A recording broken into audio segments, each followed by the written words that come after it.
सियासी बिसात में बात इस सवाल के साथ कि क्या ज्योतिरादित्य सिंधिया भी मध्य प्रदेश में विधानसभा का चुनाव लड़ेंगे और कितने सांसदों को विधानसभा चुनाव में उतारने की भारतीय जनता पार्टी तैयारी कर रही है। क्या मध्य प्रदेश में बीजेपी का ये नया प्रयोग हिट होगा? इन तमाम सवालों को लेकर जवाब क्या निकल कर आता है, इस रिपोर्ट में समझिए। एमपी में कांग्रेस के शासन की पहचान थी कुनीति, कुशासन और करोड़ों का करप्शन। मध्य प्रदेश में ऐसा पहले कभी नहीं हुआ। इस तरह विधानसभा चुनाव के उम्मीदवारों की चर्चा कभी नहीं हुई। पिछले 9 साल के दौरान पीएम मोदी ने देश की सियासत को नई दिशा दी है। कांग्रेस ने साधन संपन्न मध्य प्रदेश को समर्थ युवाओं वाले मध्य प्रदेश को बीमारू बना दिया। दोस्तों, बीमारू बना दिया। अब मोदी की अगुवाई में बीजेपी एमपी में नया सियासी प्रयोग कर रही है। सांसद और केंद्रीय मंत्रियों को मैदान में उतारकर बीजेपी ने एमपी के चुनावी समर में बड़ा संदेश दे दिया है। नरेंद्र सिंह तोमर, कैलाश विजयवर्गीय, प्रहलाद पटेल, फग्गन सिंह कुलस्ते और राकेश सिंह को मैदान में उतारने के बाद अब एमपी में एक और चेहरे की चर्चा हो रही है। वो चेहरा है ज्योतिरादित्य सिंधिया का। कार्यकर्ताओं की पार्टी है।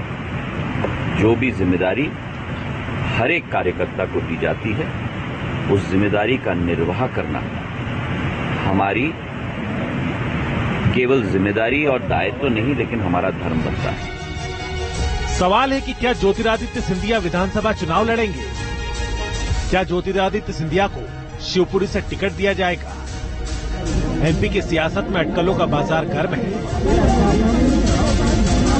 केंद्रीय मंत्री नरेंद्र सिंह तोमर ग्वालियर अंचल में दिमनी विधानसभा क्षेत्र से चुनाव लड़ रहे हैं। ऐसे में सवाल है कि क्या सिंधिया को भी इसी इलाके से टिकट दिया जाएगा? भारतीय जनता पार्टी एक पार्टी है, ये कांग्रेस जैसी प्राइवेट लिमिटेड कंपनी नहीं है। यहाँ पर किसी भी प्रत्याशी के चयन का विषय होता है तो केंद्रीय चुनाव समिति करती है। निर्णय के बाद जिसे अधिकृत करती है वो व्यक्ति उस पर बोलता है। तो आप लोग इंतजार करिए चुनाव समिति के निर्णय का। नरेंद्र सिंह तोमर ने न इनकार किया न इकरार। वैसे सिंधिया के चुनावी मैदान में उतरने की चर्चा इसलिए हो रही है क्योंकि ग्वालियर चंबल अंचल में बीजेपी को कड़ी टक्कर मिल रही है। ग्वालियर चंबल इलाके में 34 विधानसभा सीटें हैं। 2018 में बीजेपी को इस इलाके में महज 7 सीटें मिली थी। इस बार बीजेपी इस इलाके में पूरी तैयारी के साथ जाना चाहती है। ग्वालियर चंबल इलाके में बीजेपी का कितना फोकस है, इसका अंदाजा इस बात से लगाया जा सकता है कि 2 अक्टूबर को पीएम मोदी की अहम रैली ग्वालियर में हो रही है। बीजेपी इस रैली को खास बनाने में जुटी है। यहाँ सर जो भूमि पूजन और लोकार्पण के कुछ प्रोजेक्ट्स हैं ग्वालियर में,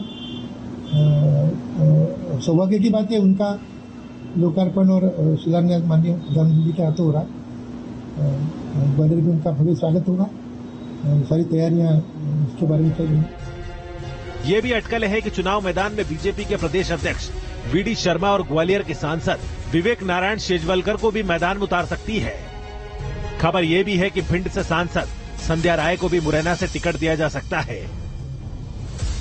ऐसे में कांग्रेस केंद्रीय मंत्रियों और सांसदों को विधानसभा चुनाव में उतारने के बीजेपी के फैसले पर सवाल उठा रही है। तो जरा कैलाश विजयवर्गीय जी को आपने सुना?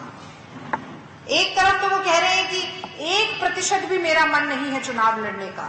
तो मन होगा कैसे जब सुरसा की तरह मुंह बाए हार सामने खड़ी हुई दिखाई दे रही हो? तो किसका मन करेगा चुनाव लड़ने का? और इससे छोटे तो हो नहीं सकते, इससे ज्यादा तो गिर नहीं सकते भाजपाई कि छोटे होकर बचकर निकल जाएंगे।